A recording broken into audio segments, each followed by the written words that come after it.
Times, आइए नजर डालते हैं आज की कुछ खास खबर की ओर। मुरैना कांग्रेस पार्टी द्वारा आज कृष्णा पैलेस में प्रेस कॉन्फ्रेंस का आयोजन किया गया, जिसमें मुरैना विधायक राकेश मावई, दिमनी विधायक रविंद्र सिंह भिडोसा, मुरैना महापौर शारदा सोलंकी, सभापति राधा रमन डंडोतिया, शहर कांग्रेस जिला अध्यक्ष दीपक शर्मा, ग्रामीण अध्यक्ष मधुराज तोमर वह तमाम कांग्रेस पदाधिकारी कार्यकर्ता उपस्थित रहे। मुरैना में कांग्रेस अध्यक्ष कमलनाथ के नगर आगमन की तैयारी के विषय में चर्चा हुई। पत्रकारों के सवाल जवाबों से रूबरू हुए।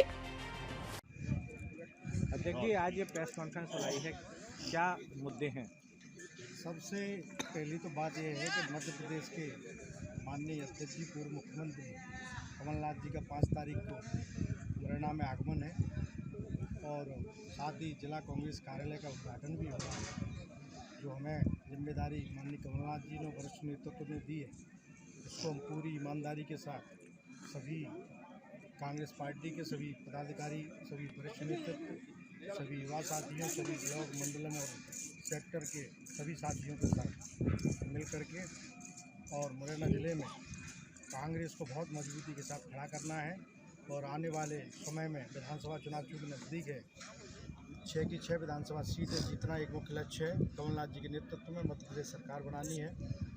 साथ ही आज चूँकि अभी नवनिर्वाचन हुआ, पार्टी ने मुझे जिम्मेदारी दी है, तो एक मैं सभी पत्रकार भाइयों से एक रूबरू भी होना चाहता था। कांग्रेस परिवार के सभी साथियों के साथ बैठ के एक गेट टुगेदर करना चाहता था। ये भी एक मुख्य उद्देश्य है। और आप लोगों के माध्यम से पूरे मुरैना ज़िले में एक भारतीय जनता पार्टी का जो कुशासन है, 18 साल होने को आ रहे हैं, जो भ्रष्टाचार चरम पे है, बेरोजगारी चरम पे है, किसानों की कोई सुनवाई नहीं हो रही, किसान कर्ज के तले दबा हुआ है, किसानों को कोई मुआवजा नहीं मिल रहा है। ऐसे बहुत सारे मुद्दे थे जो आप लोगों के माध्यम से मुरैना ज़िले के आवाम तक, जनता तक, आम आदमी तक ये पहुँचाने का एक उद्देश्य मात्र है। तो ये कांग्रेस दिखाई तो दे नहीं रही है कहीं सड़क पे, इतने सारे मुद्दे अगर आपके पास हैं जी, तो विरोध प्रदर्शन कांग्रेस द्वारा जी क्यों नहीं किया? बिल्कुल। आप क्या कह रहे हैं मैं भली भांति समझ रहा हूँ, लेकिन आप निश्चिंत रहिए। मैं आपको आश्वस्त करना चाहता हूँ, तो आपके माध्यम से मुरैना ज़िले के आम जनता की बात पहुँचाना चाहता हूँ। कमलनाथ जी के निर्देशन में, मार्गदर्शन में और उनके आशीर्वाद से मुरैना ज़िले में आपको बहुत जल्दी भारतीय जनता पार्टी की नीति और भारतीय जनता पार्टी की करनी के खिलाफ एक बहुत बड़े आंदोलन आपको देखने मिलेंगे। शुभकामनाएं दे रहा हूँ और मुझे विश्वास है कि उनके नेतृत्व में, हमारे दीपक शर्मा जी के नेतृत्व में कांग्रेस पार्टी तो तरक्की की राह पर जाएगी और सरकार बनाने में पूरी भूमिका निभाएगी। हमारे सभी पदाधिकारियों को मैं अभिनंदन करता हूँ, पत्रकार साथियों का स्वागत करता हूँ। साथियों, हमारे पूर्व वक्ताओं ने आपको बहुत सारी बातें बता दी। भारतीय जनता पार्टी का इस समय जो तानाशाह रवैया है वो किसी से छुपा नहीं है। मैं कह सकता हूं कि लोकतंत्र का चौथा खंभा मीडिया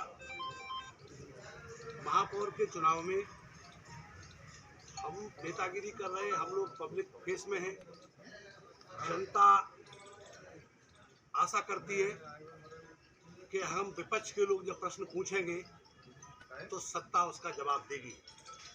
लेकिन आज इतनी बड़ी विडंबना पहले कभी नहीं देखी गई कि सरकार में बैठे लोग क्वेश्चन पूछ रहे हैं तो जनता क्या जवाब देगी। दूसरी बात, सबका साथ सबका विकास भारतीय जनता पार्टी का नारा है। डबल इंजन की सरकार है। ये कैसा सबका साथ और सबका विकास है? भारतीय जनता पार्टी की सरकार है, आदरणीय शिवराज सिंह जी उसके मुखिया हैं। बजट का आवंटन होता है तो भारतीय जनता पार्टी के विधायक जहां हैं वहां 15-15 करोड़ रुपए का बजट अभी 6 महीने पहले मुख्यमंत्री जी ने दिया। लेकिन कांग्रेस के विधायक जहां हैं वहां की जनता के लिए बजट नहीं है। तो ये कैसा सबका साथ और सबका विकास है? कथनी और करनी में सीधा सीधा फर्क दिख रहा है। दूसरी बात, हम विधायक हैं, कांग्रेस पार्टी के मैंडेट पे विधायक बने। हमारे राकेश मावई जी कांग्रेस पार्टी के विधायक हैं। सुमावली से अजब सिंह कुशवाहा विधायक हैं। सबलगढ़ से बैजनाथ कुशवाहा जी विधायक हैं। तो मैं ये पूछना चाहता हूँ और कहना चाहता हूँ आपके सामने कि क्या इन विधानसभा क्षेत्रों की जनता टैक्स नहीं देती है? क्या बराबर टैक्स देते हैं हमारे लोग। जब बाजार में जाते हैं, जूता चप्पल खरीदते, धोती कुर्ता खरीदते, बच्चों की पढ़ाई का सामान खरीदते हैं, शादी ब्याह का सामान खरीदते हैं, तो टैक्स बराबर देते हैं। लेकिन बजट के आवंटन में जो भेदभाव हो रहा है, ये पूरी तरह से लोकतंत्र को तानाशाही दिख रही है। मीडिया के मित्रों के साथ महापौर के चुनाव में जिस प्रकार का व्यवहार किया गया, और शहर अध्यक्ष और ग्रामीण कांग्रेस के जिलाध्यक्ष भद्रा तोमर जी को, दोनों को मेरी शुभकामनाएं, बहुत बहुत बधाई है। और मुझे आशा उम्मीद है कि इनके नेतृत्व में जिले भर में जिस प्रकार से 2018 में मेरे नेतृत्व में कांग्रेस की 6 सीट आएंगी, उसी प्रकार से हमारे दोनों जाबाज कांग्रेसियों के नेतृत्व में ये लगन के साथ कांग्रेस पार्टी को मजबूत बनाने के लिए कार्य करेंगे। और आने वाले 2000 इसी वर्ष नवंबर में होने वाले चुनाव में कांग्रेस पुनः एक बार मुरैना जिले की जनता के आशीर्वाद से फिर परचम फहराया जाएगा, जो 6 की 6 सीट आएगी। और जिस प्रकार से हमारे दोनों कांग्रेसियों ने कहा, ये बात सही है, क्योंकि जब हम विधानसभा में प्रश्न लगाते हैं अपने विकास कार्य अपने क्षेत्र के लिए, तो उसके मंत्रियों के द्वारा ये लिख के आता है कि पैसे के अभाव में करके अपनी बच्ची और बच्चों के नाम पर जो पैसा इकट्ठा करके अपने बुढ़ापे के लिए LIC और बैंकों में जमा करते थे, आज प्रधानमंत्री नरेंद्र मोदी जी की मेहरबानी पर अडानी ग्रुप जैसे लोग संचालित कर रहे हैं देश को, जिन्होंने सारी देश की संपत्ति बेचकर अपने, ये कल जो बजट आया है, उन्होंने कहा कि हमने देश के लिए बहुत बड़ी एक रकम करी है। 51,00,000 करोड़ की देश की संपत्ति बेचकर ऐसा बजट पेश किया है। ये एक बहुत बड़ा देश इससे शर्मसार हो रहा है।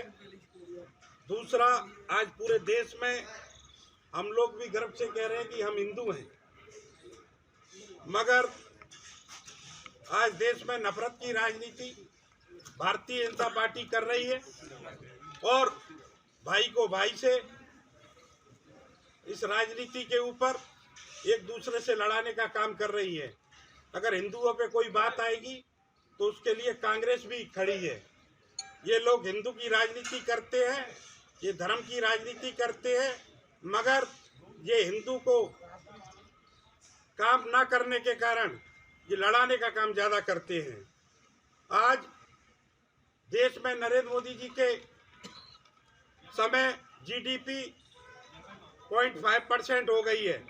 हमारे प्रधानमंत्री आदरणीय मनमोहन सिंह जी के समय 8 से 9% की GDP थी।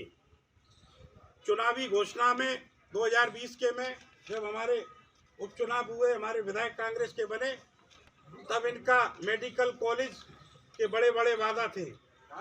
आज बूंदी जैसे छोटे शहर में मेडिकल कॉलेज, सोपुर जैसे में, मगर मुरैना इनकी चुनावी घोषणा से दूर रहा, क्योंकि ज़्यादातर विधायक हमारे कांग्रेस के हैं। पक्षपात रवैया है। कांग्रेस के विधायक, महापौर, तमाम यहाँ संस्थाएं कांग्रेस की जनता ने चुनी है, उन लोगों के साथ दुर्व्यवहार किया जा रहा है। फंडिंग जो वादे थे वो पूरे नहीं करे।